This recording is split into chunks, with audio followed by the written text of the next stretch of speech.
think I might know what your Wex word of the day is based on the title of this headline, but just give it to us anyway. What's your Wex word of the day? How do you see today shaping up? My Wex word of the day is momentum. You know, this is a stock market rally that has a ton of momentum behind it, and investors I've been chatting with are saying, look, it's tough to call when that ends. This has been so powerful. What we've seen is as the S&P 500 hits dozens of new highs, people are actually growing more bullish, and they're betting that this can continue. All right, so they're growing more bullish. Are they growing more bullish about the market, or is some of this maybe just FOMO? They feel like they're missing out on something. I think it's a mix of both. Look, I think some of this is people who haven't been positioned for the rally, people who've missed out a little bit, trying to pile in now and chase it higher through some really leveraged bets. And in other instances, people are growing more optimistic. Think about the inflation data that we saw recently. Jay Powell comments. Exactly. Jay Powell comments. Those rate cuts are coming into view a little bit, and Goldilocks is seeming a lot more real. So you're seeing people pile into the market. They're buying stock, equity, ETFs and mutual funds. They're buying options that would pay out if the rally continued. And sentiment measures also indicate that people are taking a sunnier outlook on this market. You know, we're also seeing a broadening of the rally. Small caps are starting to participate. Dow Transport's having some positive days as well.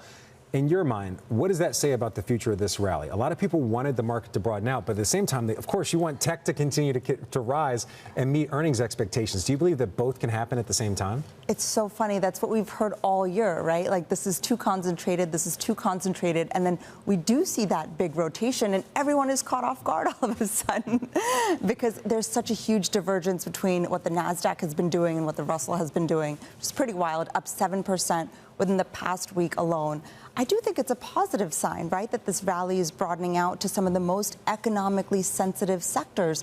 Think the banks, think the small caps. And if rates do go down, those could get another boost. So investors I've been talking to said even though this could be a little bit painful in the short term, This is actually a really positive sign. And it reminds me of actually what happened after Trump was elected in 2016. You came to us with Trump? No, I think you were going to say, remind you of Trump after debate. So sorry, I cut you off. No, we were.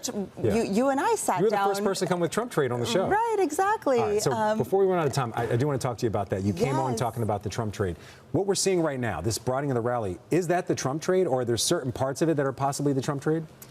I think people are still trying to figure out what is the Trump trade, right? Everyone's saying it has to do with Treasury yields rising. The 10-year didn't rise a ton yesterday. We did see a steepening in the yield curve.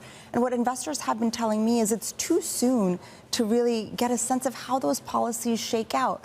What does a potential Republican administration do on taxes, tariffs, debt? Right now, the Trump trade is in part small caps, is a steepening of the yield curve, and of course, we're seeing Donald Trump's social media company go bonkers, and I think that volatility could continue. And how does J.D. Vance being picked as his vice presidential pick, in your mind, does that change the Trump trade in any meaningful way that investors should be mindful of? It seemed like investors thought it did, right? We saw the market come off its highs yesterday after that news was released because he does have a very populist stance, and I think it made some people question where will they stand on regulation. And again, that's what makes this so tough to call right now.